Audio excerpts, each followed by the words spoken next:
Olá, esse é o seu podcast História da Música Cristã no Brasil. Muito obrigado e uma ótima viagem na história da música cristã do Brasil.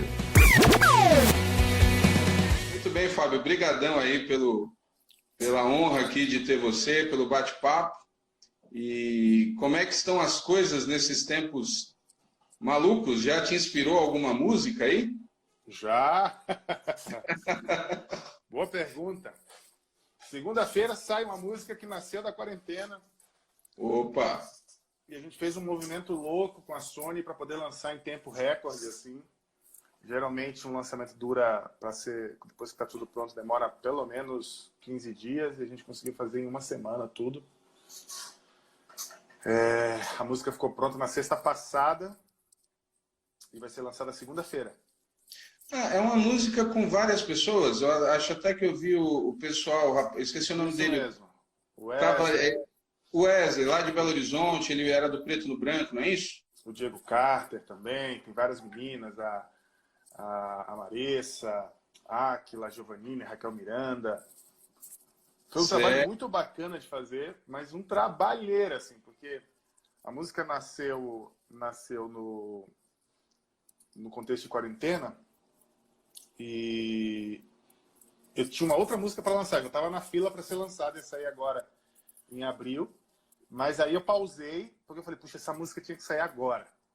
E aí eu comecei a produzir ela, e no processo de produção eu falei, peraí, mas se a gente aproveitasse esse momento de quarentena, que é todo mundo em casa, e tentasse fazer um esquema diferente. Aí eu entrei em contato com o Maurício da Sony, apresentei o projeto para ele, ele gostou muito, e a princípio ia ser só uma campanha de Instagram, assim, o vídeo ia ser só para o Instagram. Uma brincadeira, ia ser só isso. Porque todo mundo gravou de longe e você tem coordenado isso. Aí, quando eu apresentei para o Maurício, eu mandei para ele, ele ficou emocionado, ele achou tão bacana, ele gostou tanto da música, tanto do resultado final, que ele falou, não, isso não pode ser só uma coisa de Instagram, isso tem que virar um projeto. E aí a gente correu, adiantou todos os processos para lançar mesmo nas plataformas e tudo. Que legal! Na segunda-feira. Vai ser um experimento assim, para a gente, porque a gente não produziu com o nível de apuro e qualidade de uma produção que iria para as plataformas. A gente produziu para ser algo da internet, algo de Instagram. Mas ainda assim, todo mundo na Sony gostou tanto que a gente mudou todo o projeto e virou uma música para ser lançada mesmo. E segunda-feira vai ser lançada em todas as plataformas. Vai ser lançada no meu perfil das plataformas de streaming, vai ser lançado tanto no meu quanto no do Wesley e no do Ministério Mergulhar também, que eles fizeram parte. Bacana. E vai ser uma música com 10 feats, né? Vai ser um negócio meio show de bola. Assim, então ficou uma experiência surreal, trabalhosa, mas que acho que vai dar um resultado bacana. É com a música de esperança. É uma música que nasceu a partir da letra original do hino It Is Well With My Soul. Há um tempo atrás eu conversava com um amigo que é historiador e é um cara muito inteligente, eu gosto muito dele, que é o André Heinck, que escreveu um livro que tem muita gente comentando agora, que é o livro Os Outros da Bíblia. Não sei se você já ouviu falar. E aí ele... Barulho aí. E aí ele... Deve ser na obra, aqui eu tô sozinho. E aí ele comentou, né, como a letra de Sou Feliz, que é a versão em português, perdeu a essência original do hino, né? E eu fiquei com isso na minha cabeça há muito tempo. Puxa, podia fazer um dia, quem sabe. E aí, nesse processo de quarentena, essa música não saía da minha cabeça. Aí, eu estava ouvindo muito a Tori Kelly, que ela fez uma versão também. Sim. Que ficou linda demais. E aí eu falei, puxa, vou tentar. Eu sentei um dia, peguei a letra original em inglês, abri, comecei a traduzir ela, e aí surgiu essa música.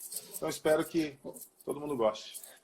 Inclusive você tem feito alguns projetos aí nas redes sociais, você tem trabalhado muito com hinos, né?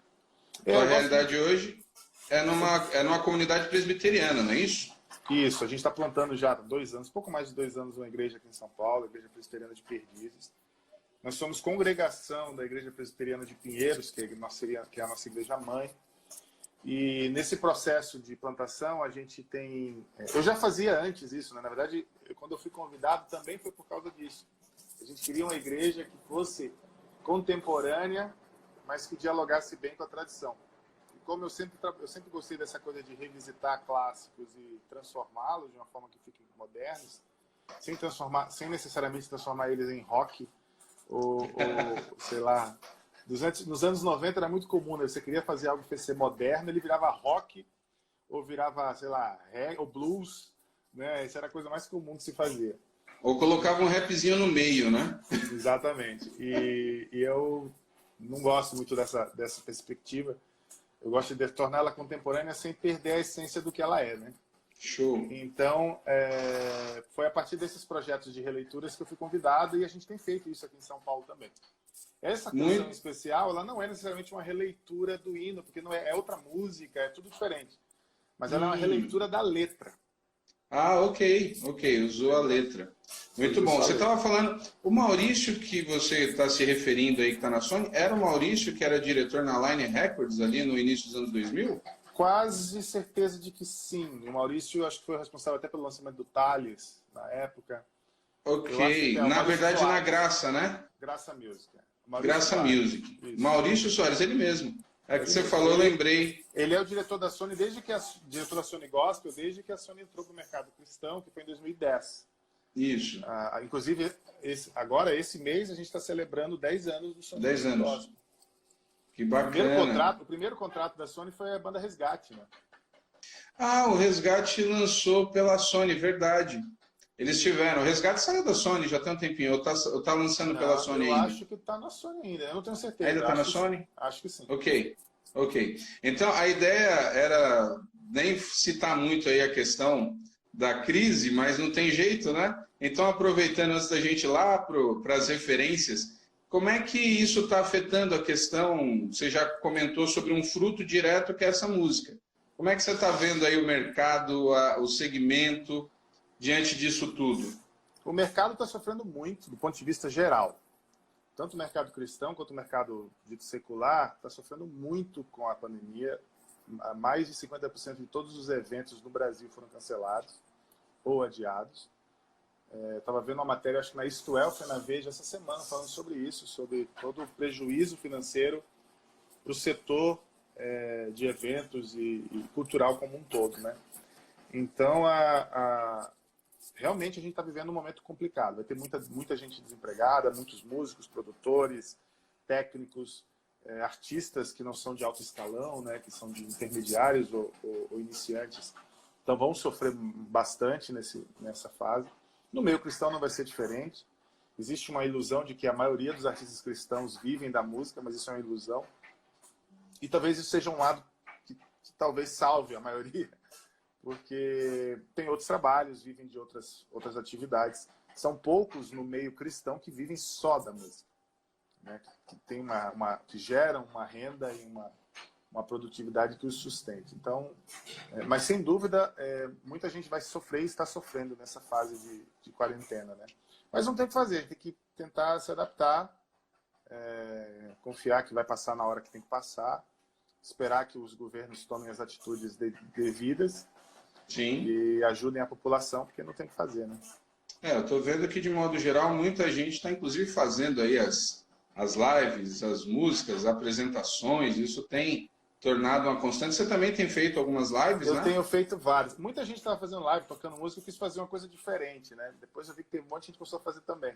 Que é fazer live colaborativa, né? Tipo, eu já faço live sazonalmente.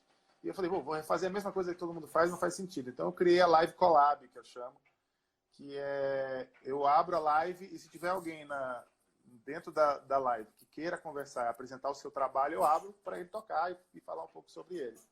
Que bacana. Então a gente teve uma aderência muito boa do pessoal do Coletivo Candeeiro, que é um coletivo de artistas cristãos lá do Nordeste, aí do Nordeste. Legal. Tem Teresina, tem João Pessoa, Fortaleza, né? Tem Teresina, João Pessoa, Ceará, Recife, acho que tem alguém de Natal também, agora não lembro. Então é um coletivo muito bacana. Eles têm um projeto, não sei se você já ouviu falar, Ramon. Se não, dá uma pesquisada. Coletivo Candeeiro, muita coisa boa. Você já ouviu falar naquele livro o Vida Após o Gospel? Vida Após o Gospel? Não, de quem? É do Marco Teles. Ele é um cantor, ele está caminhando para o pastorado também, de uma igreja presbiteriana em João Pessoa. E ele escreveu esse livro, porque, na verdade, é todo um movimento que tenta falar assim, cara, por que a música cristã como um todo, ela gira em torno do eixo Rio-São Paulo? Por que não se valoriza o que acontece fora? E aí ele traz um pouco para o seu olhar do Nordeste.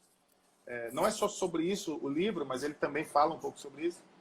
E o Coletivo Candeeiro é meio que um movimento que corrobora com o discurso, né? Então, são artistas locais, com um sotaque, com a musicalidade. Nem tudo é regional, mas tem alguns artistas são bem regionais na estética, mas com letras fantásticas, com musicalidade muito rica. Então, se você está ouvindo aqui, dá uma pesquisada, Coletivo Candeeiro. Vou, com certeza. Você tocou aí num ponto que é essa questão do eixo Rio-São Paulo, e algo até que a informação que você me deu hoje, você começa, ou pelo menos, o cenário musical com a Tanlan. É aí que vocês ganham maior projeção, que é lá de Porto Alegre, não é isso? Isso, exatamente. Mas você, a tua infância, você é nordestino. Sou pernambucano. Pernambucano. De Olinda. De Olinda, que... Então tá aí, podemos juntar os dois assuntos. Você, então, tem aí a tua referência, ou pelo menos o início da musicalização no Nordeste. Sim, eu cresci numa igreja batista, de um bairro humilde, de um bairro de classe média baixa, podemos dizer assim, não sei, é um bairro humilde lá de Olinda, chamado Rio Doce. E eu era da primeira igreja batista da Vila Coab, Rio Doce, é o nome da igreja. Hoje ela se chama Pibicorde, primeira igreja batista no coração de Rio Doce. E era uma igreja muito musical, muito musical. A gente tinha muitos corais, muitos grupos vocais, poucas bandas, porque era uma igreja muito tradicional. Eu me lembro de uma banda que tocava bateria. Era aquelas baterias eletrônicas, aquelas que são a mesinha, que você toca na mesinha, sabe? Uhum. E eu cresci nesse contexto, vendo muita música o tempo inteiro. Cantei no coral de juniores, no coral de adolescentes. Só não cantei no de jovens, porque nessa fase eu me mudei. Então a música sempre foi muito presente na minha vida. Foi lá que eu aprendi instrumento, foi lá que eu comecei a compor. E quando eu fui para o Rio... Aí depois de lá eu fui para Manaus, passei 2 anos em Manaus. Foi quando eu decidi fazer faculdade. Manaus não tinha música, então fiz faculdade de educação artística. E aí fui meu pai era militar, né? Foi transferido para o Rio Grande do Sul. E no Rio Grande do Sul eu concluí a faculdade de música mesmo. E aí me formei em música lá. Então, a minha história artística, por assim dizer, começa efetivamente no Rio Grande do Sul, né, com a Tanlan, que nasceu em 2004. Então, eu cheguei no Rio Grande do Sul em 2000, então aí foram uns 4 anos de adaptação e desenvolvendo o conceito, né? A Tanlan, quando nasceu, ela nasceu com um conceito muito sólido, muito bem desenvolvido, que depois se tornou um movimento pelo Brasil. Né? A Tanlan, junto com a Aeroílis, foram as 2 primeiras bandas a fazer o que a gente chama de novo movimento. Depois surgiu o Crombie, Palavra Antiga, no Nordeste tinha a Ibérnia, depois veio na mesma leva Lorena Chaves, e vários outros foram surgindo no que depois foi ser chamado de novo movimento. Com o tempo, a maioria dessas bandas deixou de existir, só a Tanlan permanece viva, porque mais da metade da banda é de alemão, e alemão é teimoso, né? Então... Verdade. Então a banda... Teimoso não é o alemão, teimoso é quem teima com ele. E a banda tá aí, tá viva ainda. A gente, depois que eu mudei para São Paulo... Eu preciso só terminar de falar da minha biografia, né? Então eu me formei em música na Universidade Federal. Dentro da universidade eu comecei a estudar no laboratório de música eletrônica, e foi quando eu desenvolvi interesse pela área de produção musical. Depois que eu saí da universidade, eu trabalhei 7 anos na televisão, na área de produção musical, na área de sound designer. E depois, quando eu saí, eu já era coordenador de criação. Então, toda essa parte criativa, produção multimídia, fez parte do meu processo profissional, né? E hoje, além da música, eu trabalho com produção de conteúdo e marketing digital. Então, só para fazer um grande resumo, e hoje eu moro em São Paulo. Então, Sim. sou quase É isso que eu ia falar. Você tem aí vários lugares, né? Norte, Nordeste, Sul, né? Tá no Sudeste agora. E como foi? Quais são as suas referências? Quando fala de música evangélica, música cristã, o que é que você lembra, assim? Quais seriam as primeiras influências suas no interior ali do Nordeste? O que te vem à memória primeiro? Olha que coisa curiosa, quando eu era criança, adolescente, início da adolescência, meus pais tiveram uma livraria evangélica. Uau! Lá em Rio Doce. E não é interior não, é bem litoral, é região norte de Olinda. Ah, ok, certo, região litorânea. E meus pais tinham uma livraria, então eu ouvi muito vinil. Vinil da Bom Pastor. Possivelmente. Na época eu não dava atenção para isso. Eu me lembro que eu era apaixonado por um LP da Amy Grant. Uau, não, então é outro estilo. Eu ouvia muito Logos, ouvia muito Vencedores. Eu acho que eu ouvi mais Logos do que Vencedores, na verdade. Certo. Eu me lembro que tinha um LP que eu não tenho certeza, eu acho que era da Zaf Borba, que o pessoal não gostava muito, porque era muito avivado. Verdade, verdade. Eu me lembro que eu ouvi muito Cristina Mel também. Esses são os que eu lembro assim de imediato. Eu ouvi muita coisa. Isso aí é que época, Fábio? Isso aí é início dos anos 90. Início dos anos 90. Você falou da Amy Grant, vinil da Amy Grant, ela chegava no Brasil pela Bom Pastor. Pouca gente lembra que a Amy Grant lançou o Michael W. Smith, né? Inclusive, esses dias eu achei no YouTube o show icônico dela, que é aquele que é o Michael tocando teclado. Eu nunca lembro qual é o nome do show. Depois eu te mando pra você ver. Tem um show inteiro. Tem tanto o show inteiro dela, do VHS, esse famoso, e tem o show famoso também do Michael W. Smith, aquele que tinha os dançarinos e tal. Tem inteirinho no YouTube. Ele tocando vermelho, acho que é um que ele tá de roupa vermelha. Tem uma música que casaquinho de couro vermelho, ele fica dançando com... Isso, a Aline Barros gravou uma música dele, é uma que fala guarda no teu coração. Ela gravou uma música do Michael W. Smith no início, acho que no segundo disco dela. E é dessa fase bem roqueira, ele cabeludão, tem um lance assim. É muito legal, é muito legal. Então eu vi meu início.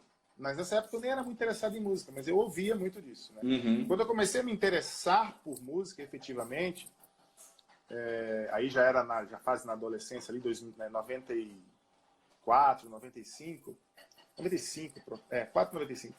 Eu ouvi muito Catedral. Catedral foi a banda da minha adolescência. Eu, por ser de uma igreja muito tradicional, eu não ouvia música secular.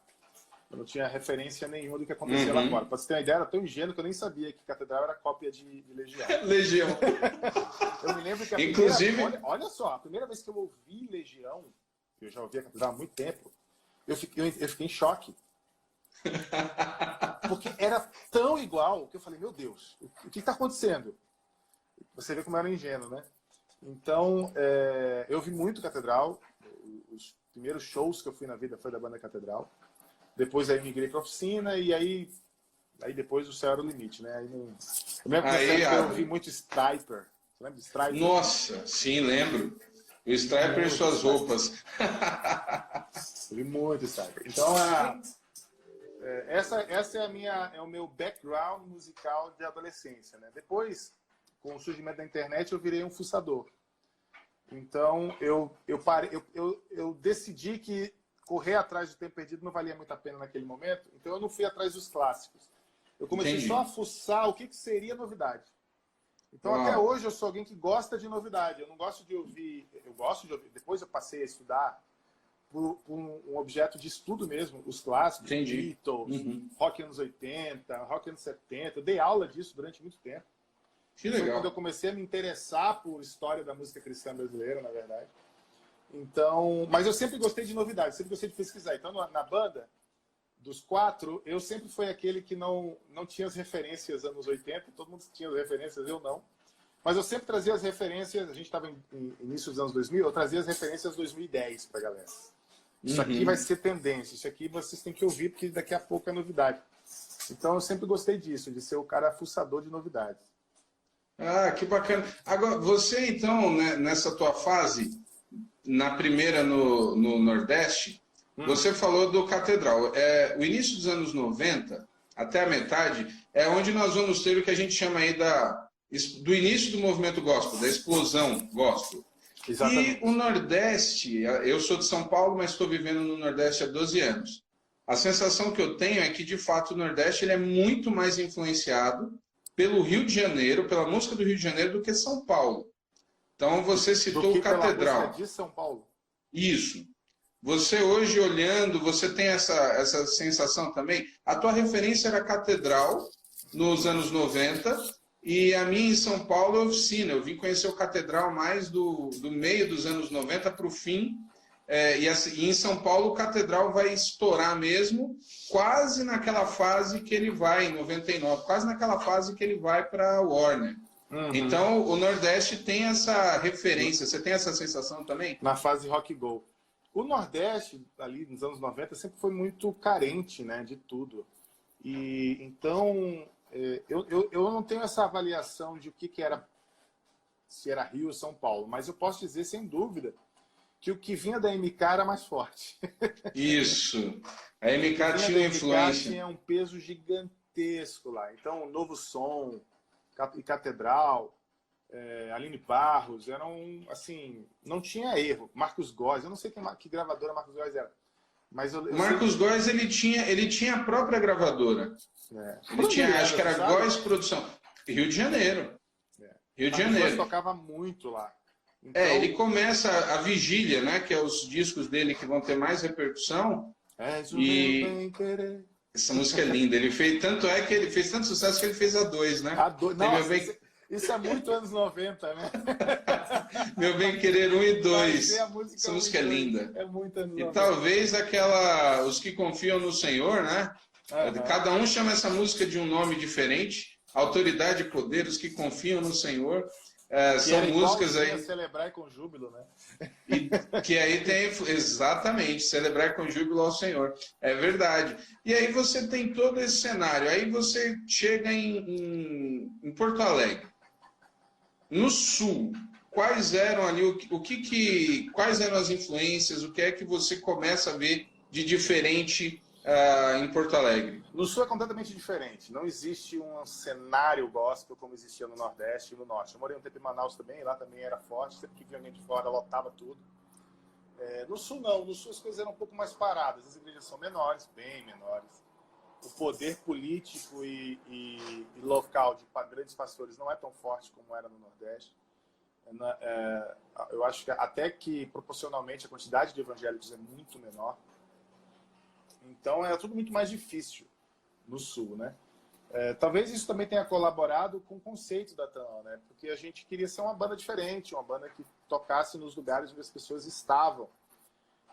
E que não era no culto na praça, né? Ia ser no bar, nos eventos. E assim que surgiu a Tanã, uma banda de cristãos que ia estar onde as pessoas estavam, fazendo uma música que era verdade pra gente, tinha significado, e que de uma maneira menos direta, ou talvez mais poética, mais reflexiva, iria levar o evangelho para as pessoas, né?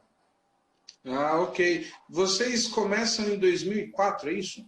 A banda começa efetivamente em 2003, mas a gente não fez show nem nada, nem gravou nada. A gente bota 2004 só para facilitar na conta. A gente começou ali final de 2003, acho que outubro, alguma coisa, setembro ou outubro de 2003. Mas aí a gente estava ainda formando o conceito de 2004. A gente ensaiou muito, produziu muita coisa, compôs muita coisa, mas também não tocou em lugar nenhum. E aí, em 2005, o final de 2004, o início de 2005, foi quando a gente oficialmente surgiu, assim, né, com o nosso primeiro EP, que tinha 4 músicas, que foi quando a gente fez os primeiros shows.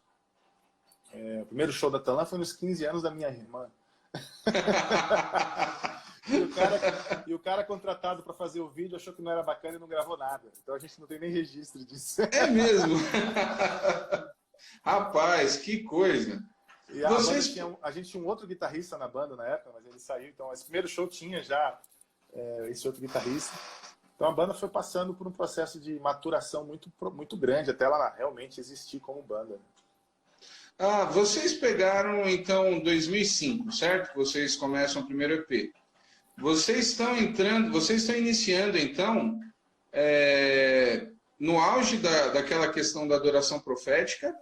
Sim. E o mercado começando a mudar, ainda não tínhamos essa questão digital tão forte. Ou vocês já entram numa a gente já questão de internet, porque a gente já nasce no MySpace, já nasce no Yuma. Yuma era um site pré-MySpace, que era um site era uma plataforma de bandas, chamava Yuma. Certo. Inclusive, antes de surgir a Tanlan, teve a Fábio Sampaio Banda, que foi uma banda embrionária da Tanlan. Era eu, o Beto e o Thiago, e um outro baterista. Aí esse outro baterista saiu, a gente chamou o Fernando, e aí a gente encerrou a Fábio Sampaio Banda e aí nasceu a Tanlan. Mas era mesmo um grupo, só mudou o baterista. E a gente, quando já era Fábio Sampaio Banda, já estava na Yuma. Aí quando surge a Fábio Sampaio Banda, a gente vai para o MySpace e para o Trama Virtual. MySpace você chegou a participar da Trama? Sim, a Trama Virtual. Foi na Trama Virtual que a gente conheceu. Eu não lembro se foi Trama Virtual ou MySpace que a gente conheceu a Heroísmo. Eu, pesquisando, fuçando, descobri a Heroísmo, mandei pro resto da banda. E a nossa relação com a Heroísmo é tão bacana que o baixista, que é o Thiago, ele casou com a irmã na época, guitarrista da Aeroílis. Que legal. Eu conheci o Aeroílis pela Bom Pastor, cara. O Aeroílis foi um grande fenômeno, né, quando surgiu. Eles lançaram o disco um ano antes da gente, eles lançaram em 2004. E a gente se descobriu na Trama, não lembro agora se foi Trama ou Facebook, ou MySpace. E a gente tem uma relação muito bacana até hoje, né? São amigos muito queridos lá de Florianópolis, principalmente o Arvid, que é o letrista. O Thiago, hoje baixista, mora em Florianópolis, então ele tem um contato mais próximo deles. E aí eles surgiram e meio que foram um fenômeno de internet, porque o que estava acontecendo? A gente teve os anos 90 e primeira metade dos anos 2000 com o que era o movimento gospel se tornando em mercado gospel. Sim. Né? Então, tudo isso caminha junto com o crescimento do movimento evangélico no Brasil, muito empurrado pelo neopentecostalismo. Então, todo mundo que já não aguentava mais aquele tipo de música gospel ou não ouvia mais ou estava produzindo outras coisas. Certo. E, de certa forma, nós e a Aeroílis somos meio que pioneiros nessa ideia de que a gente podia fazer música cristã para fora da igreja. Mais ou menos o que o Catedral tentou fazer na época deles, mas na época nem eles sabiam explicar e nem o público sabia entender. Eu não sei, a minha sensação é que talvez o Catedral até hoje não saiba explicar, pelas declarações que eu vejo às vezes do Kim. Né? Nem eles sabiam explicar e nem o público soube entender. Eles também sofreram muito por questões de gravadora, que foi muito cruel com eles. Mas é diferente porque a gente tinha um aspecto muito original e muito autoral no que esses artistas estavam fazendo. Não existia nos anos 90 sempre existiu o Denorex, né? A cópia, a parte espelhada do gospel, né? Então você tinha Roupa Nova, você tinha Novo Som, você tinha Legião, o oposto era a Catedral, e tinha vários outros também, que agora não lembro, mas tinha vários outros assim também. Então... Você tinha eu não posso perder aqui a deixa. Muito antes do movimento gospel, você já tinha o Roberto Carlos, que não era, né? O Jota Neto. Exatamente. Isso sempre existiu no meio cristão, né? O que é triste, mas sempre existiu. E a partir dos anos desse movimento, desse novo movimento, a ideia era, não tem que ter parâmetro, não tem que ter um correlacionado no secular. Tem que ser novo, tem que ser único, tem que ser original. Então, aproveitando aqui, Fábio, só um minutinho que eu estou vendo aqui o comentário. Tem um rapaz aqui, o Nidion Silva, dizendo que conheceu a Tanlan pela MP3, ele é do Rio Grande do Norte. Ele conheceu MP3. Já...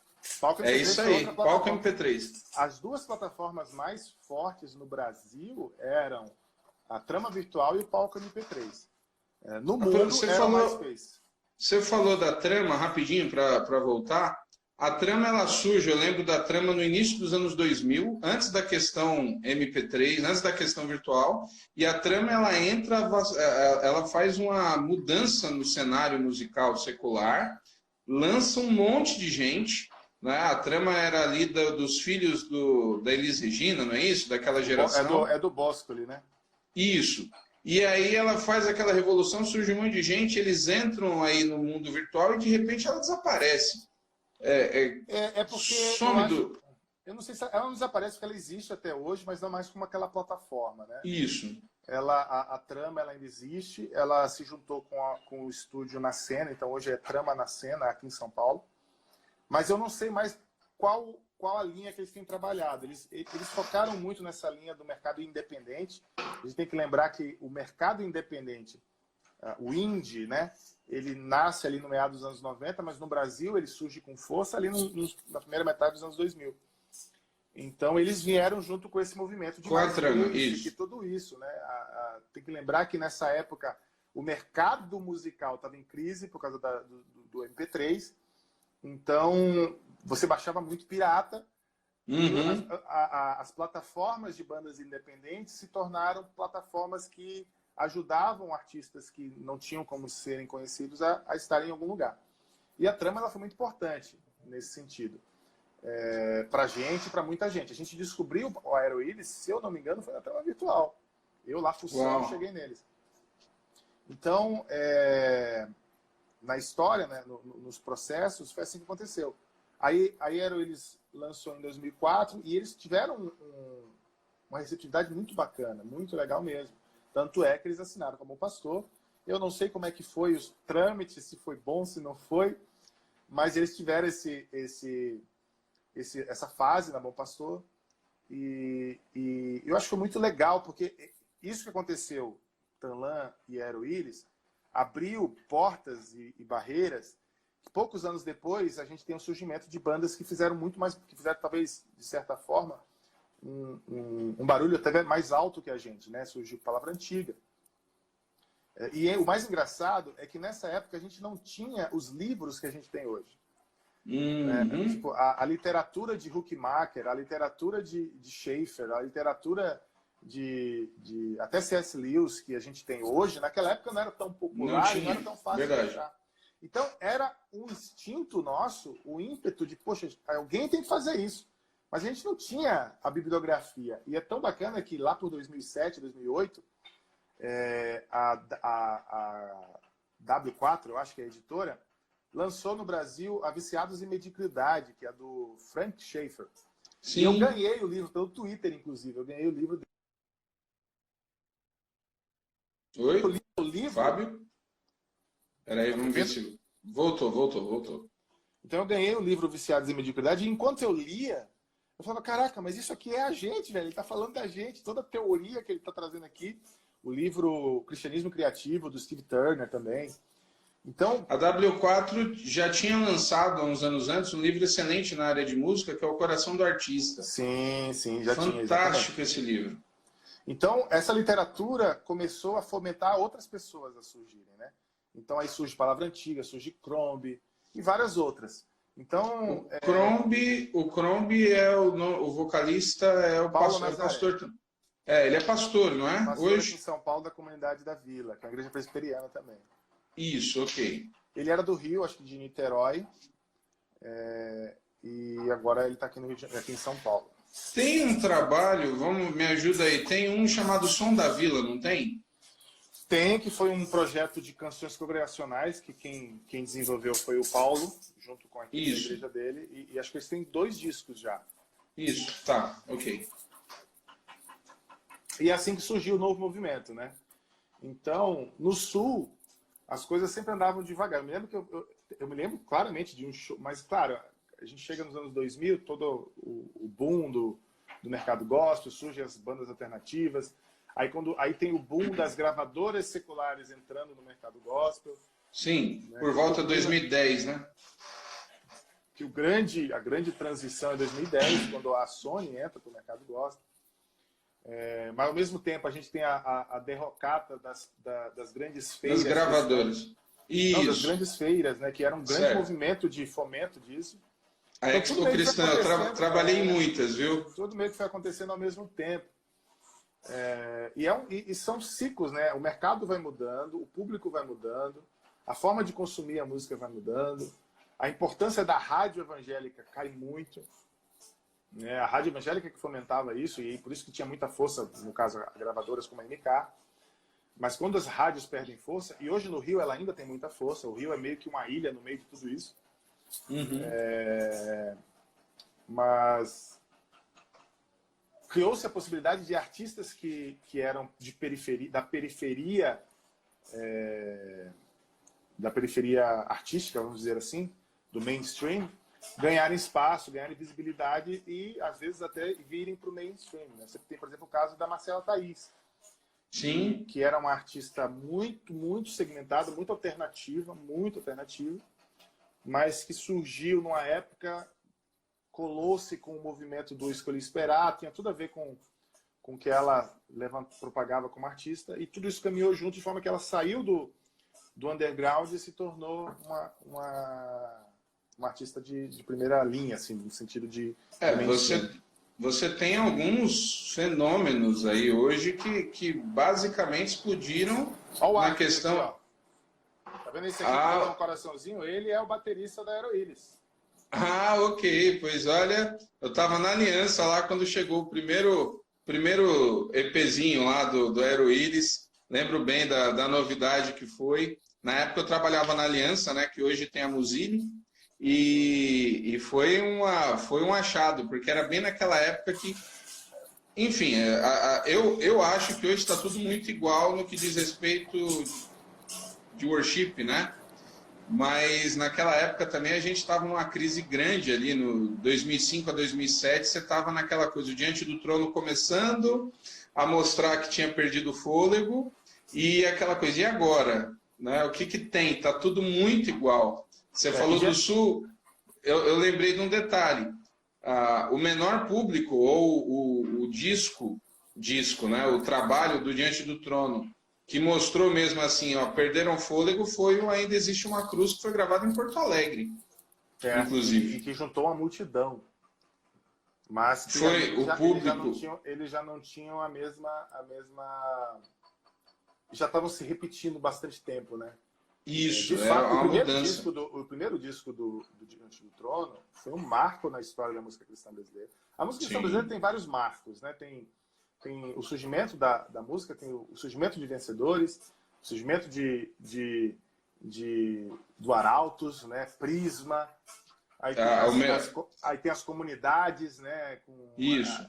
Aí tem no início dos anos 90 tem aquele movimento de muitas comunidades, tem o Frutos do Espírito, Azaf Borba, Ademar de Campos. Azaf Borba que começa em Porto Alegre, né? O Na Life. década de 60 já, né? Azaf Borba é antigo. Tem história para contar.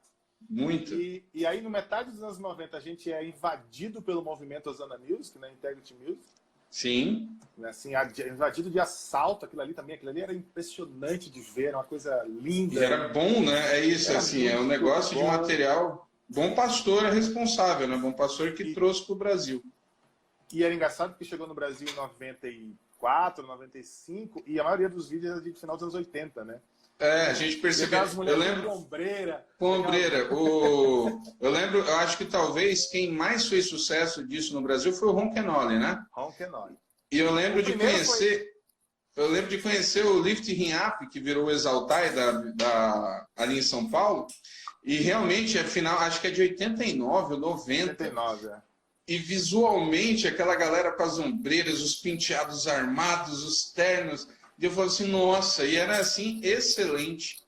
E o bom é que já chegou tudo junto, né? E eu era adolescente e eu vi esse material um pouco antes dele chegar no Brasil. Eu tinha um tio, tenho até hoje, um tio que ele morava nos Estados Unidos. E aí, de tempos em tempos, ele vinha visitar a gente. E ali, início dos anos 90, 94, 93, alguma coisa assim, ele veio e trouxe vários VHS que ele copiou, os Piratex que ele fez. Eu tive vários também. E deu pra gente. E eu ficava vendo aquilo, eu ficava, meu Deus, o que é isso? Assim, foi algo assim, muito chocante. O Abraham Laboria, que era o baixista, ele mudou minha cabeça. Né? Fantástico, baixista, cara. eu me aceitei como baixista por causa dele. É mesmo. Ele é um monstro. É um negócio assim impressionante. Então, a gente foi invadido pelo movimento, pelo Integrity Music. E quando surge Diante do Trono, foi a primeira vez que um projeto nacional, e aí eu chamo que é o movimento, é o Integrity Brasileiro 2.0, porque eu sempre chamo tudo quando a gente começa a produzir, em vez de copiar, eu chamo de 2.0. Porque a gente sempre copia, e aí começa a produzir. E aí é o movimento 2.0. Então, por exemplo, hoje o worship que a gente está vivendo no Brasil é o 2.0. Porque é um worship autoral, a gente é que está produzindo. Isso. Né? E geralmente quando a gente está numa fase 2.0, significa que está acabando. Será? Vou anotar isso aqui. Anota aí. Eu acho que está acabando. Eu não falo isso como quem está dizendo que é bom ou ruim. Não vou entrar nesse mérito agora. Entendi. Mas como uma observação da história, eu acho que o movimento worship tem mais uns 3 anos no máximo. E a gente já vai ter alguma novidade surgindo a partir de 2023. Até 2025, algo novo já vai ter surgido. Ok. O Diante do Trono, quando ele surge o primeiro, ainda era Igreja Batista, eu estava em Vencedores na época, e eu trabalhava, eu era office boy ali, fazia entregas, eu descubro o Diante do Trono numa galeria no centro de São Paulo, na 24 de maio. Olha que loucura. Foi assim que eu conheci. A Conde de Sarzedas sempre foi um referencial de vendas, mas nessa época você ainda tinha distribuidores fora da Conde. E eu, fazendo uma entrega para um dos clientes de Vencedores na época, ele é o primeiro cara, na 24 de maio, que vende, que compra, que acredita no Diante do Trono. E eu chego lá na livraria dele, livraria, era uma loja pequena nas galerias, você conhece. Acho que a Galeria do Rock até hoje existe, né? Existe. No centro de São Paulo. Então eu chego lá, tem pôster, e a arte da capa do Diante do Trono 1 eu acho muito feia. Eu acho uma arte amarelada, é um negócio meio estranho ali. Mas eu vejo para todo lado, eu falo, o que é isso? E ele estava tocando na loja dele, Aclame ao Senhor, Shout to the Lord, com a Nívia. E na igreja que eu fazia parte, a gente estava começando a aprender essa música. Na época também, quem cantava Shout to the Lord era o Alvin Slaughter, lembra dele? Sim, grandão. Claro. E aquela música gravou na Hillsong. Gravou aonde? Na Hillsong. Na Hillsong, exatamente. Quando eu ouvi aquela versão, eu achei tão bem feita, tão bonita, que inclusive é com a Nívia, não é com a Ana Paula cantando. No Diante do Trono 1 é a Nívia que canta essa música. E eu me apaixonei ali na hora, falei, o que é isso? Aí ele me mostrou o VHS 97, né? 97 para 98. E quando eu vi esteticamente, o jeitão, eu me lembrei na hora das produções lá do Ron Kenoly, da Integrity, e eu levei ali, eu lembro bem que naquele dia eu comprei o CD e o VHS. Olha só. Isso antes de estourar mesmo, porque era um negócio que estava começando. Diante do Trono teve problema de distribuição. As pessoas não acreditavam muito naquilo. Apesar da Lagoinha ser uma igreja enorme em Belo Horizonte, o mercado sempre foi Rio-São Paulo. Então a Ana Paula gravava com Sóstenes. Lembra do Sóstenes? Não conheci. Era produtor? O Sóstenes, ele era o ministro de música da igreja Getsemane, em Belo Horizonte. Olha o Ismael aí, ó. Aí, sejam bem-vindos. Tem a turma aí. Que legal. Conhece o Ismael, não? O Ismael Jesus. Vi aqui, eu não estou conseguindo enxergar a foto direito. E eu me perco nos links. Ele é de Teresina. Ah, rapaz, o Ismael é o irmão do Natan, tá tocando em Vencedores. É esse? É esse aí. Ah, ok. Ismael eu conheço, o irmão dele é aqui perto. Toca muito violão, mas não vou dar moral para ele assim, não, que ele fica meio... Esse povo que vai e não volta, um povo que fica meio metido, sabe? Então, o Diante do Trono, ele surfa nisso, né, nessa questão da Integrity. E o engraçado é que você tinha, gravando pela Integrity, o Asaf Borba com Rio de Vida, que faz... O Adhemar de Campos também já flertava, já regravava, mas quem vai explodir mesmo de vendas é o Diante do Trono. Depois eles vão gravar Clame ao Senhor, né? Isso é um movimento curioso, porque foi a primeira vez que o eixo Rio-São Paulo foi quebrado. Sim, e quebrado com força. Com força, como diz no Nordeste. Com força, porque ficou todo mundo... Eu lembro bem das reações em São Paulo, no meio de distribuição, porque era onde eu trabalhava. E a galera não acreditava.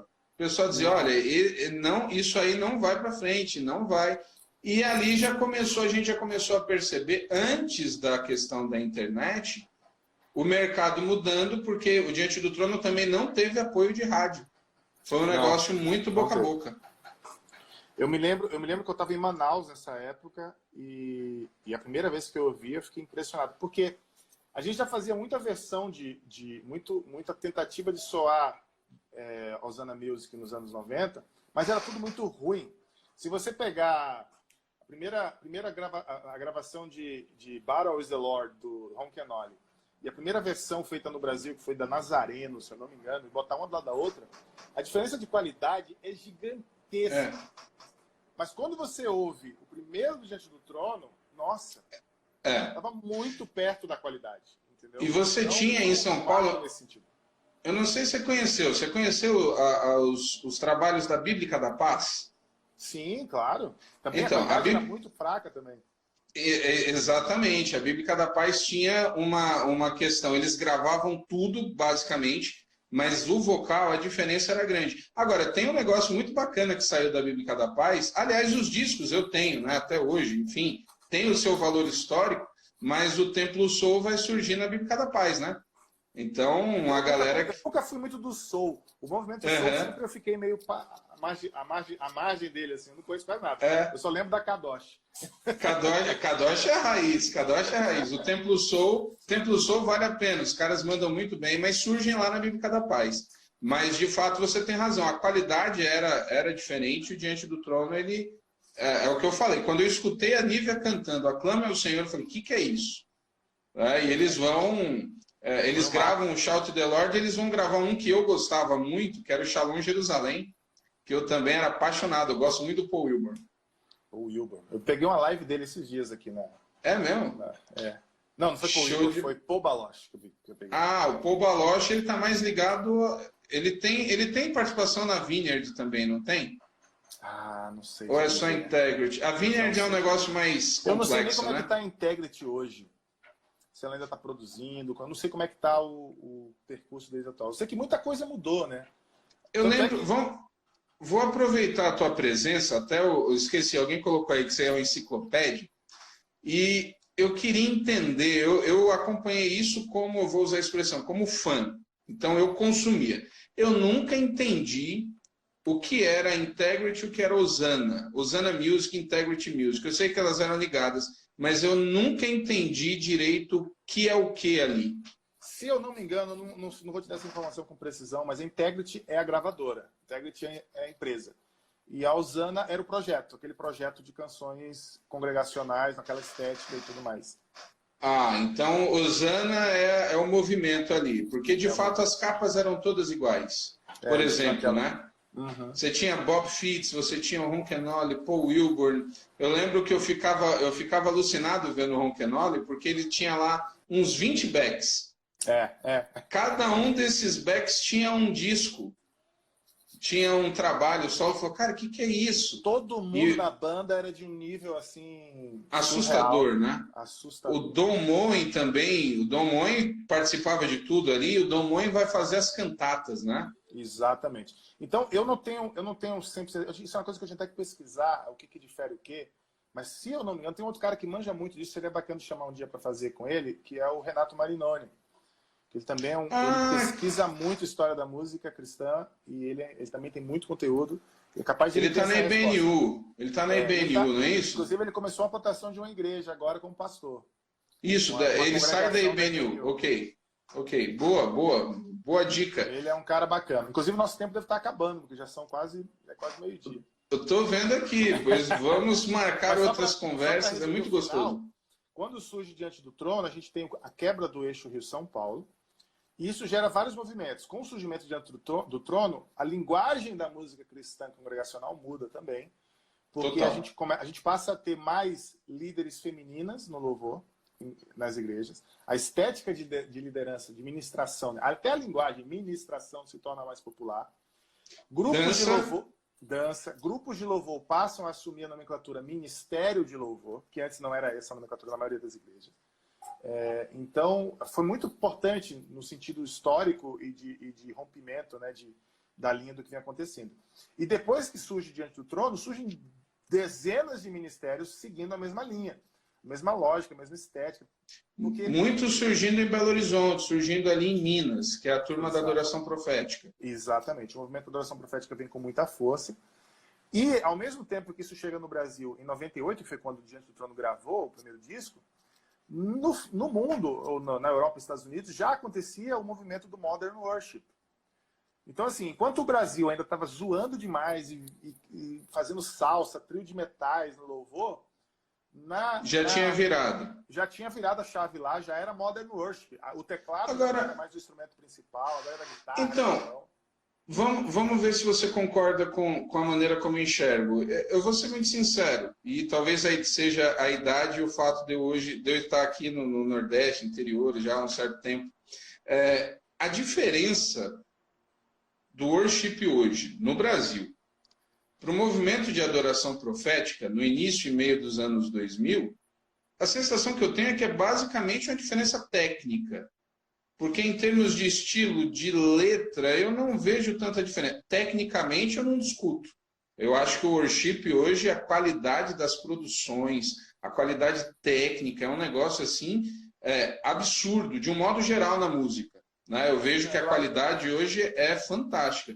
Mas em termos de essência, eu acho muito parecido com o que o Cirino fazia lá com Santa Geração, Poderoso Deus. Poderoso Deus, para mim, é uma música que é worship, se ficou colocada hoje. Então, é porque eles são de uma genealogia direta, né? Uhum. O louvor profético vem do Modern Worship. É a versão brasileira do Modern Worship. E o worship que a gente tem hoje, é neto do Modern Worship. Então, eles são descendentes diretos, não são iguais. Tanto tecnicamente como esteticamente eles são diferentes, mas eles são parentes. Sem sombra de dúvida, eles são parentes. Né? Porque tudo vem do movimento Modern Worship, que começou lá com Sonic Flood, com David Crowder, com o One Day, que era um movimento de resgate da juventude americana, né? Então, que era aquela coisa muito do violão.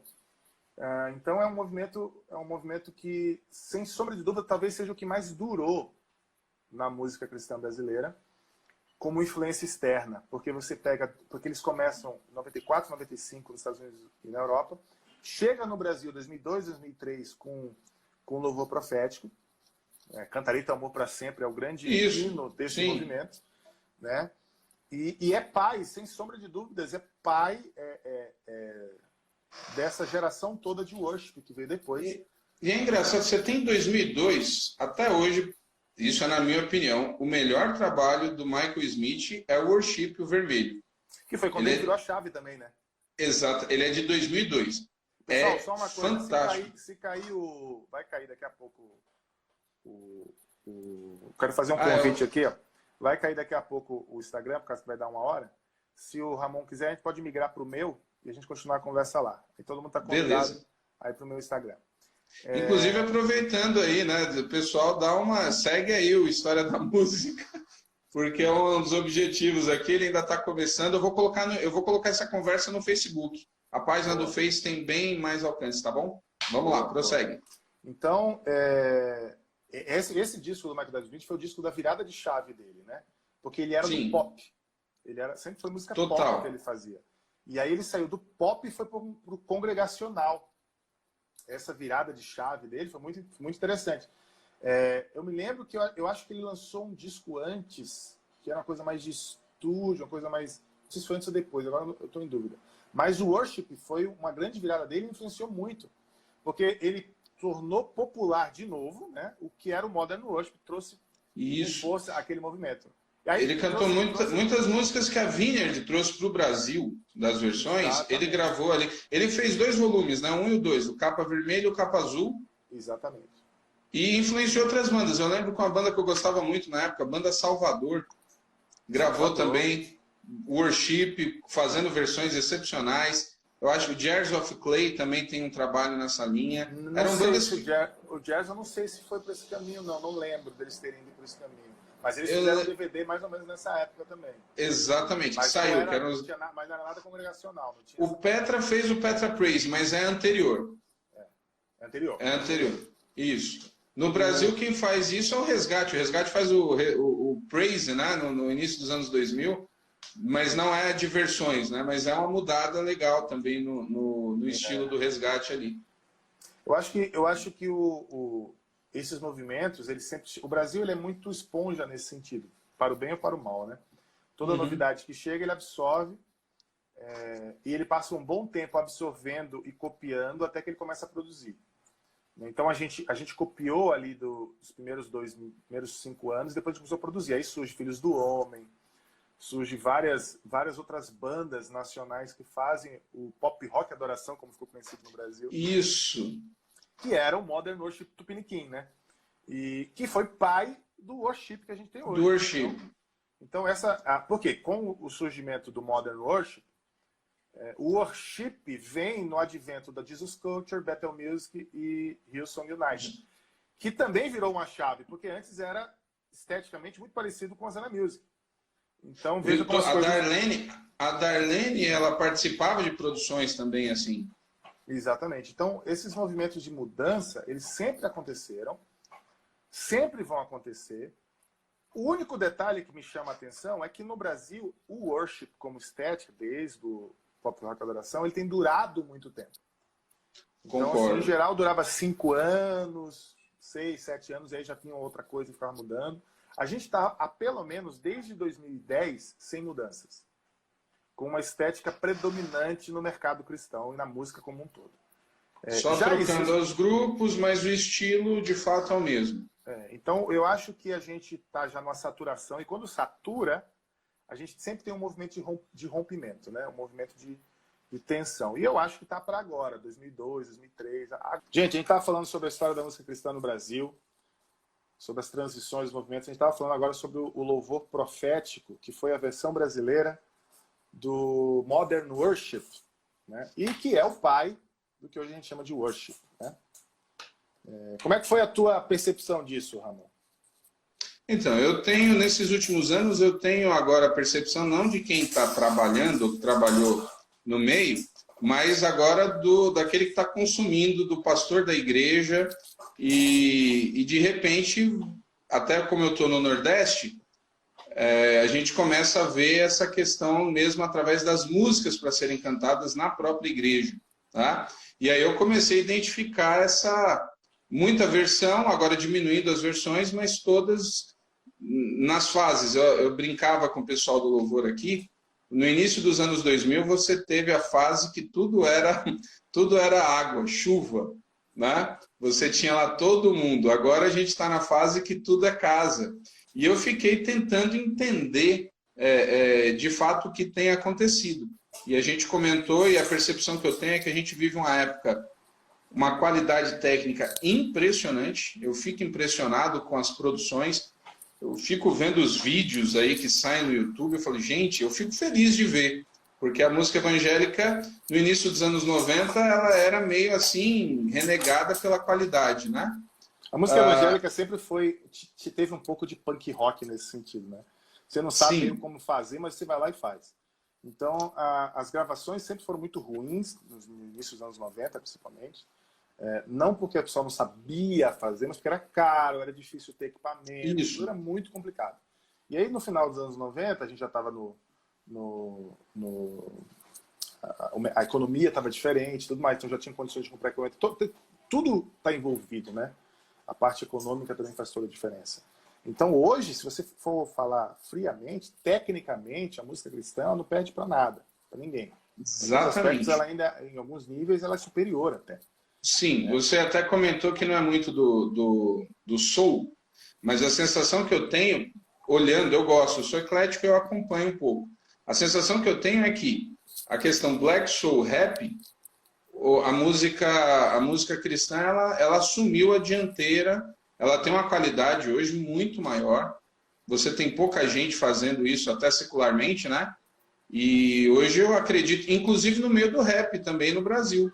Você tem aí o próprio Lu, né, o Apocalipse 16, e outros grupos, eles hoje, o secular acabou ficando meio nos Racionais, aquela coisa de gueto, mas a qualidade, eu acho que no meio evangélico você já tem mais, você já está na frente nesses setores. Eu Né? não sei se está na frente, mas eu acho que está caminhando muito junto, porque, por exemplo, você já ouviu o último do Emicida?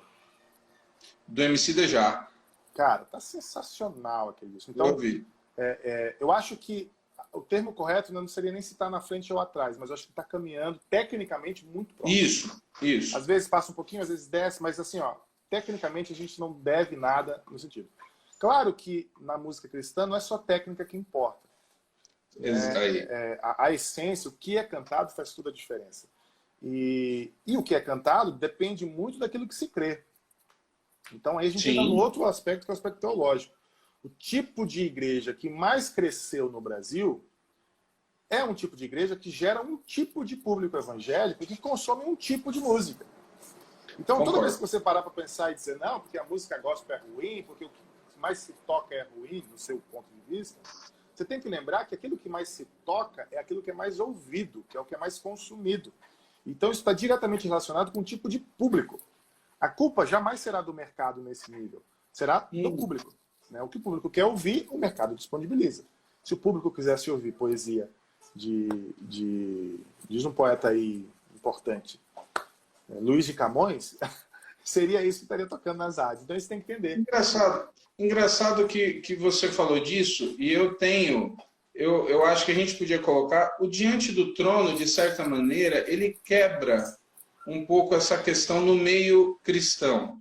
Porque você tinha a importância das rádios, você tinha, assim, as músicas estouravam nas rádios e iam para dentro das igrejas, e você tinha essa questão. O Diante do Trono, ele não estoura nas rádios, ele estoura no boca a boca, e a pressão e o fato das igrejas começarem a tocar o Diante do Trono vai fazer com que as rádios, e aí é engraçado porque a gente tem, cada gravadora acaba conseguindo uma rádio. A Renascer lança isso, né? A Renascer vai lançar a Gospel no início dos anos 90, ainda como imprensa, e aí no Rio você tem a MK, que também tem a questão com a... Eu não lembro qual que é a rádio ligada à MK, é a Melodia? Eu acho que é, mas eu não tenho certeza também. No Rio eles são muito fortes. Isso, você tem isso e as igrejas começam a tocar Diante do Trono no Brasil inteiro e as rádios vão tocando. E aí você começa aquela loucura, porque as igrejas começaram a montar o repertório, pelo menos você tem uns 5 anos assim, eu acho que de 2001, 2002 até 2006, as igrejas cantavam Diante do Trono, seja Assembleia, seja Batista, Presbiteriana, elas cantavam Preciso de Ti, por exemplo. Sim, e aí você ficava aquela questão, né? As pessoas, o desespero nas gravadoras era, a gente precisa ter uma música que as igrejas cantem, porque com as igrejas cantando, a vendagem vai lá para cima. Você tem essa visão também? É que eles trouxeram de volta o peso do canto congregacional, né? Uhum. Então, a gente tem muito esses movimentos, né? A gente tem cantores, artistas em geral que fazem música cristã, mas o canto congregacional ele acaba ficando um pouco em segundo plano, e quando surge um movimento de canto congregacional com letras boas, bem escritas, música esteticamente rica, isso acabou, naquela época em especial, foi um grande marco, né, para a música cristã brasileira. Foi uma grande transformação. Sim. Eu acho que depois deles, a outra grande transformação que a gente teve na música cristã foi o advento do Tales, que foi um grande advento também dentro do mercado. Furacão, né? De repente ele entra, estoura tudo. Foi um grande advento e aí ele que mudou para sempre o mercado cristão. Para o bem ou para o mal, foi uma transformação em conteste, a presença dele. E ele surge, se eu não me engano, aquele disco que estourou dele é 2011 ou 2012? É 2000 e... Aqui, ó, Então, Thales. qual que... Agora eu quero lembrar. O Thales, qual? O primeiro que tem... O ao vivo, aquele ao vivo lá. Aquele o ao vivo é o 3. O ao vivo é o 3. Eu acho que deve ser isso aí, 2011, 2012. Deixa eu ver aqui. Uma história escrita pelo dedo de Deus, 2011. 2011, ok. Esse aí acho que ainda é pela Graça, né? Deixa eu ver, Graça Music, exatamente. Graça Music. Esse disco, então veja como... Olha, a gente tem quase uma década aí, né? Um pouquinho mais. Em 98 surge Diante do Trono, em 2011 surge Thales, faz uma grande transformação. A gente está chegando agora, já estamos em 2020, então já é época de novas transformações. É isso que eu costumo dizer, sempre tem uma coisa acontecendo. Mas você entende que o Thales ele consegue influenciar no louvor da igreja? Todo grande artista gospel influencia de alguma maneira o louvor congregacional. Todo. Alguns se popularizam mais do que outros, é verdade. Por questões teológicas, questões estéticas, né? Litúrgicas também. Mas você ouve músicas da Tanlan no culto, cara. Ok. Tem gente que manda no meio do louvor lá, o cara tocando Meu Nome, Meu Sangue, entendeu? Entendi. Então, assim, entendi. todo artista, ele consegue, de alguma forma, influenciar o culto nacional. Algumas músicas do Thales, de fato, elas vão estourar no louvor, né? Deus da Minha Vida tocou em muita igreja. Deus Me Ama. Exatamente. Então, As igrejas que não são de linha calvinistas cantaram muito Eu Escolho Deus. Acho que até algumas calvinistas que não se deram conta cantaram também. Verdade. Então,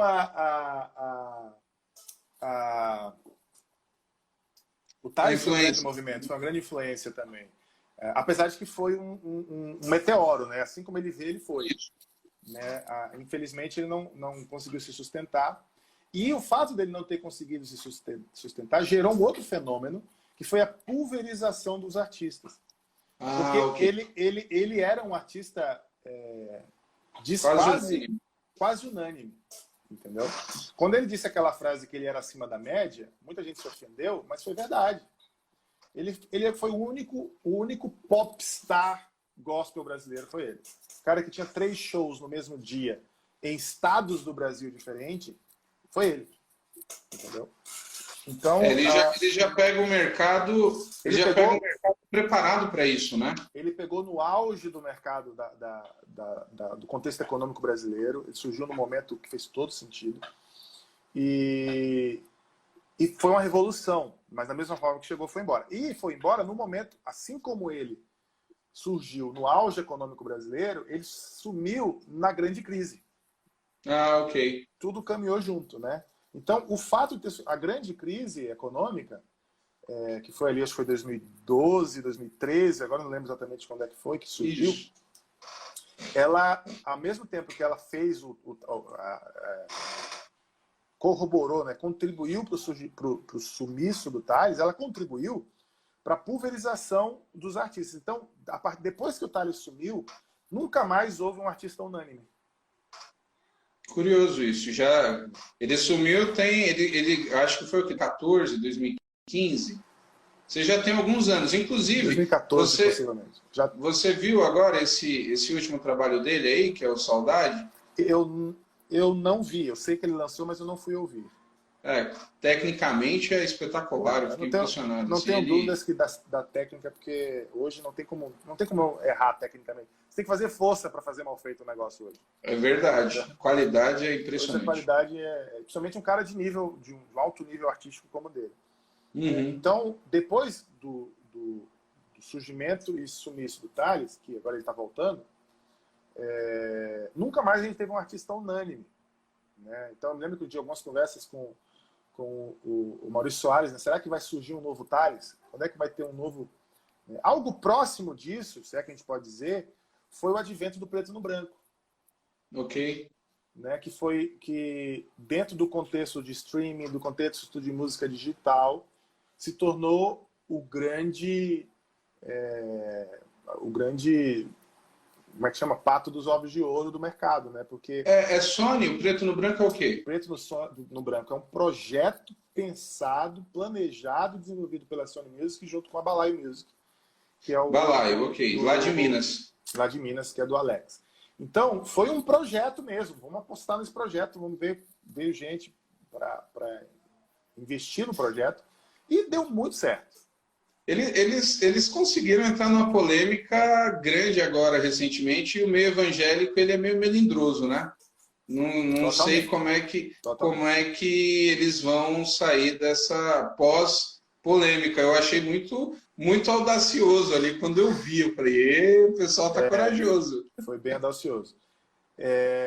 Mas eu não sei, depois dessa primeira fase, do primeiro disco, que foi o que fez eles serem o que se tornaram, eu não sei se eles vão conseguir manter a mesmo status, né? Porque já mudou bastante. Já mudou bastante. Muitos dos membros saíram, né? Então acaba mudando muito a identidade do projeto. Mas Preto no Branco foi um artista que talvez não tenha se tornado unânime, mas sem sombra de dúvidas tem uma música que se tornou um marco dentro do mercado cristão, que foi a Ninguém Explica Deus. Ninguém Explica Deus. Ela bateu todos os recordes do mercado cristão na internet, né? Então foi a primeira música cristã, ela milhões de visualizações no YouTube e tudo isso. Ela foi uma daquelas que rompeu no secular. Eu acho que a outra, talvez não tenha os mesmos números, mas eu acho que foi um fenômeno parecido com a do Regis Danese, né? Em termos de romper. É um fenômeno parecido. Mas o Regis Danese foi numa época em que a música gospel não fazia parte da cultura brasileira como faz hoje.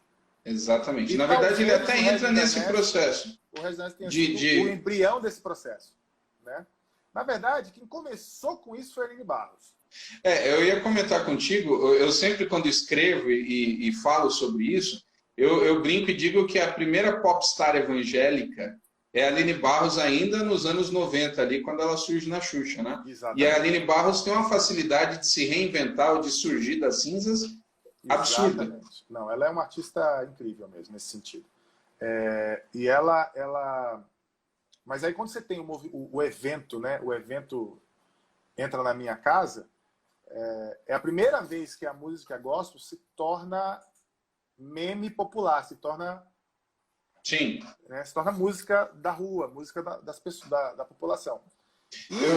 Rapidinho, só uma experiência com isso. Eu morei numa cidade, hoje eu estou aqui na região de Teresina, mas eu pastoreei no interior do Piauí, uma cidade pequena. E lá, quando existem as grandes festas na cidade, cara, é um negócio que o som é muito alto, todo mundo escuta.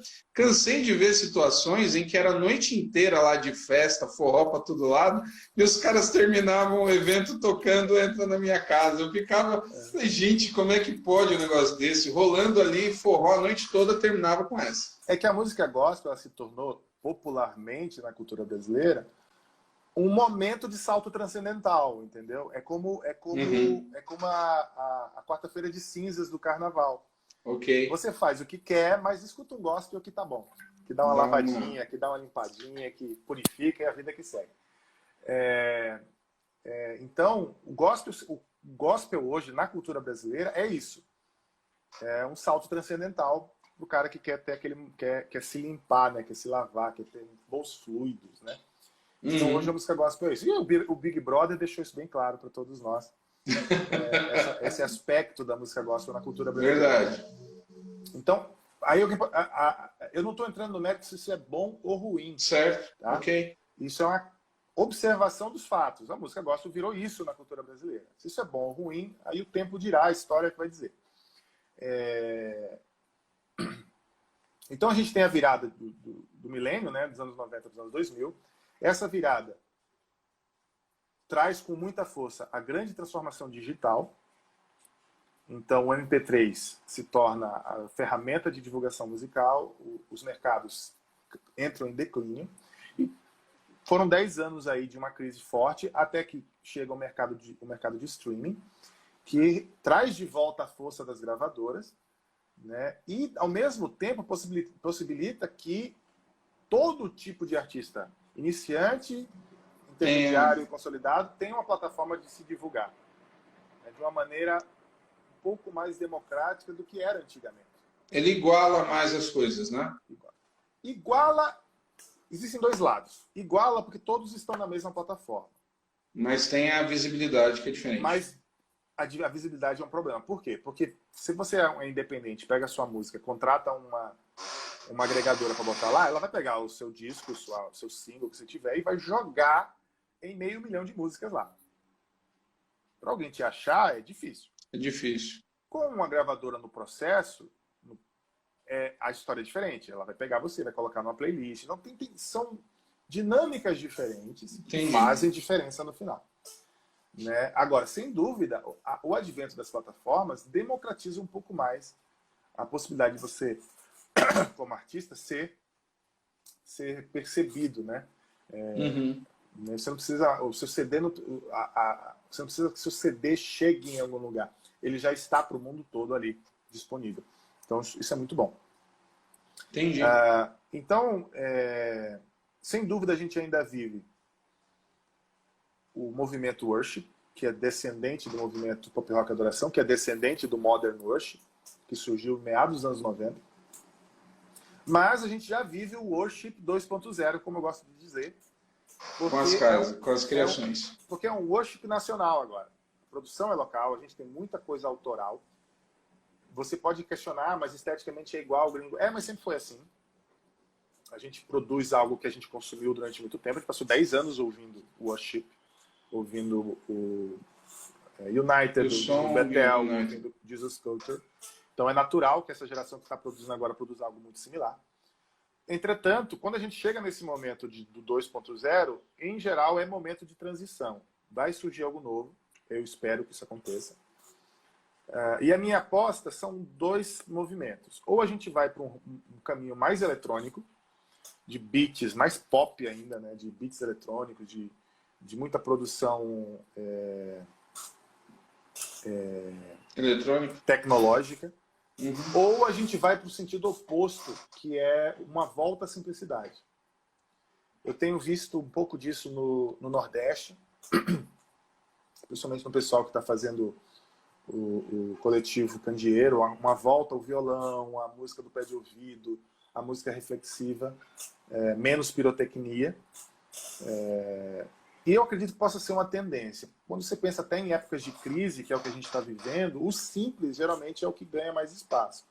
Então, se a gente somar tudo o que está acontecendo, a crise econômica, a crise do corona, a crise social que vai dar, tudo isso que vai acontecer, não vai ter grana para investir em grandes eventos e shows e tal. Então, eu acho que o pocket, a coisa menor, talvez se torne a tendência aí para frente. Mas é uma aposta, não posso... Tudo pode acontecer, entendeu? Pode surgir amanhã um cara fazendo um negócio no quarto dele, que nem a Billie Eilish, e se tornar o grande referencial da estética. Então, isso é muito difícil de prever. A gente vai avaliando a partir das informações que a gente tem. E isso se tratando de igreja, de música de igreja, é um negócio ainda mais imprevisível, né? Eu lembro quando, em 2004, quando eu entrei na Aliança, eu entrei no setor de vendas, e a Aliança distribuidora, vendia para o Brasil inteiro, era muita livraria evangélica espalhada, né? Era um negócio assim, e literalmente, como distribuidora, você vendia tudo. Então, quando eu estive em Vencedores, virou a câmera aí, caiu o celular. Ah, tá. Quando eu entrei em Vencedores, e o tempo que eu passei em Vencedores, estilo, aquela linha MPB, era um segmento, né? Mas na Aliança abre. E eu lembro de começar a receber ligação do pessoal, ei, você tem aí Fernandinho Faz Chover? Aí eu ficava, Fernandinho Faz Chover? É pagode? Porque, né? E assim, começou uma sequência, o pessoal enlouquecido porque tinha estourado no meio ali do louvor das células. E o Fernandinho não tinha estrutura nenhuma, ele era gravador assim em casa, era um negócio muito artesanal. E a gente demorou para encontrar e descobrir quem que era o Fernandinho Faz Chover, porque a música tinha explodido. E da mesma maneira, o toque no altar, de repente, explodiu também, assim, o povo começa a cantar isso. E o meio evangélico, ele tem essa característica, de repente explode uma música numa igreja que vai cantando na outra, e aí a pessoa explode. Agora, eu quero aproveitar para te perguntar, porque o meu conhecimento da linha worship é limitado.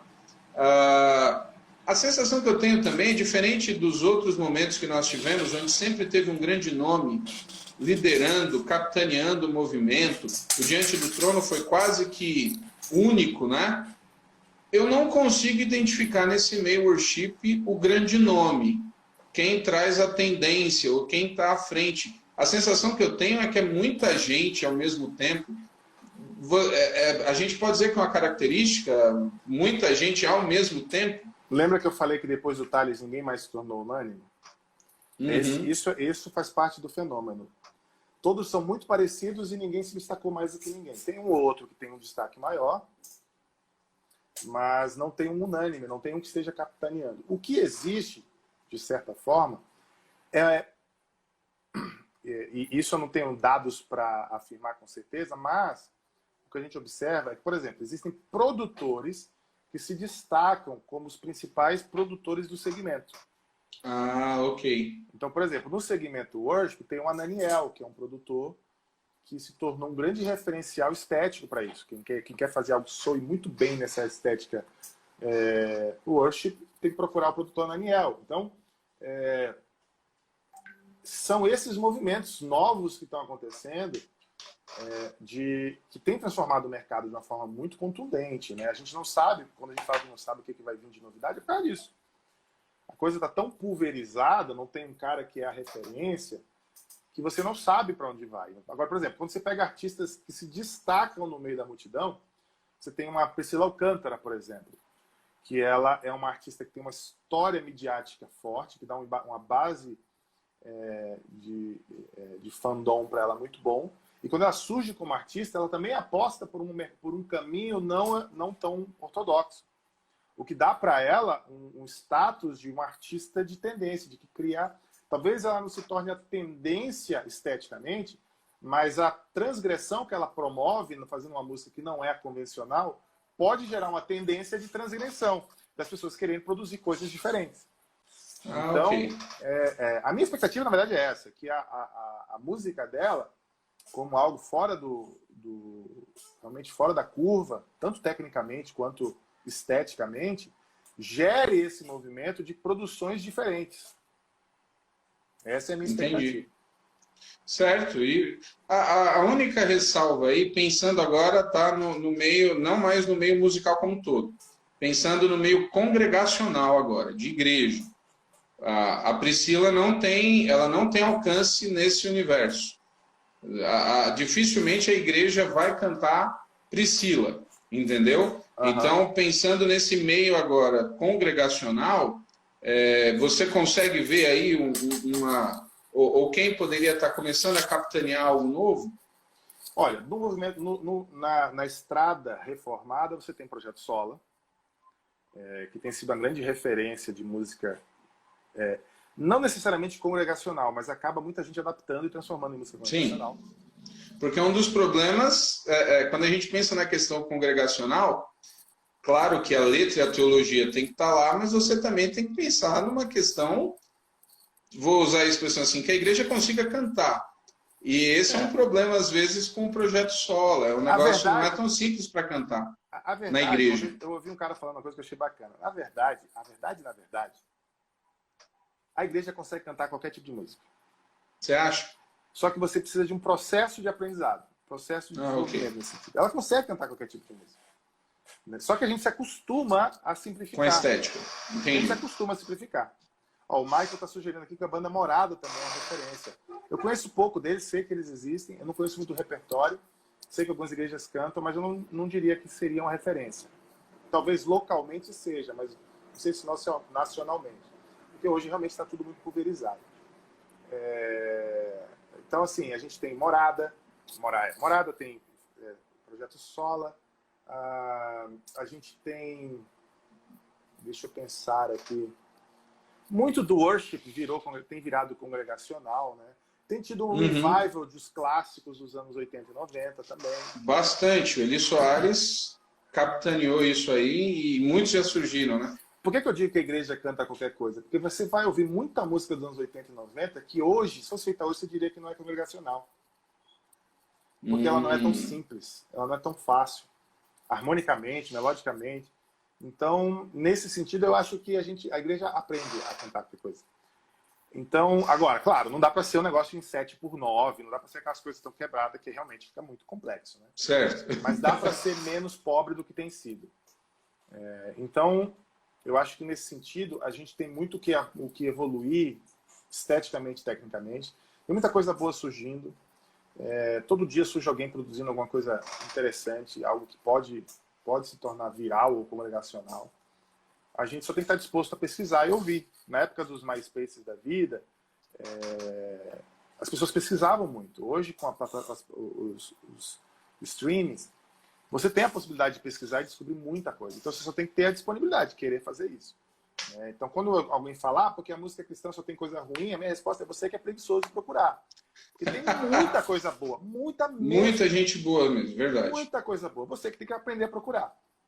Se você esperar que caia no seu colo, você não vai achar mesmo. Então, e com o advento do streaming, se tornou mais fácil ainda de você pesquisar e achar coisa boa. Só tem que saber pesquisar. Gente, a gente vai ter que encerrar porque a minha bateria... Mas eu quero marcar outro dia esse papo contigo, Ramon. Vamos conversar, um prazer. Vou marcar com o Renato também. Gostei da ideia para a gente conversar sobre isso.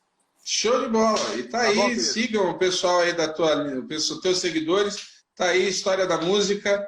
E a gente vai continuar desenvolvendo. Só responder essa pergunta aqui, ó, do Júnior Matos. E você acha positiva essa tendência de movimento pulverizado de worship em geral?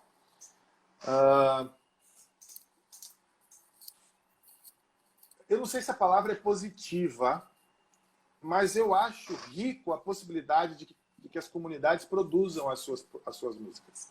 Eu acho muito mais rico do que todo mundo cantando as mesmas coisas. Eu acho legal que existam algumas coisas que sejam únicas, que todo mundo cante, porque cria uma sensação de unidade. Mas eu acho muito rico quando as comunidades têm as suas canções, né? Músicas que fazem sentido para elas. E nesse sentido, uma pulverização, não necessariamente do worship, mas da produção musical cristã, congregacional, eu acho muito rica, sim, sem sombra de dúvida. Porque quanto mais gente produzir, mais coisa boa vai surgir. Então, eu sou um entusiasta de que todas as igrejas, todas, produzam suas canções. Algumas não têm condições, é verdade, algumas não têm equipamento, sim, algumas não têm talento. Mas eu sou entusiasta disso. Produzam, criem suas músicas, músicas que têm significado para a sua igreja. Que talvez não tenha significado para nenhuma outra igreja, mas vão ter para de vocês, para uma série de mensagens, para um momento da igreja, para um momento do... Sabe? Isso enriquece muito a identidade da igreja. Nossa igreja aqui em São Paulo, e eu vou usar como exemplo para encerrar, a gente, quando começou o projeto da igreja, a gente queria sim que a nossa igreja desenvolvesse o nosso próprio cancioneiro. Primeiro, para que a gente pudesse criar repertório para a gente, mas também que a gente pudesse influenciar outras igrejas nesse sentido. E já tem várias igrejas que cantam as nossas músicas. Então, quanto mais igrejas produzirem música de qualidade, melhor, mais fácil vai ser para as igrejas encontrarem repertório de qualidade. Né? Porque hoje a grande crise é encontrar música moderna, contemporânea, de qualidade teológica. Verdade. Né? Porque tem muita coisa boa tecnicamente falando, mas teologicamente muito ruim. Então a gente precisa equilibrar essa balança. Ter coisa esteticamente boa e teologicamente boa também. E só vai aumentar esse equilíbrio quando a gente começar a produzir mais música de qualidade. Então eu sou entusiasta disso. Produzam, criem. Vai começar ruim, uma outra vai ficar boa, vai 10, uma vai ser boa.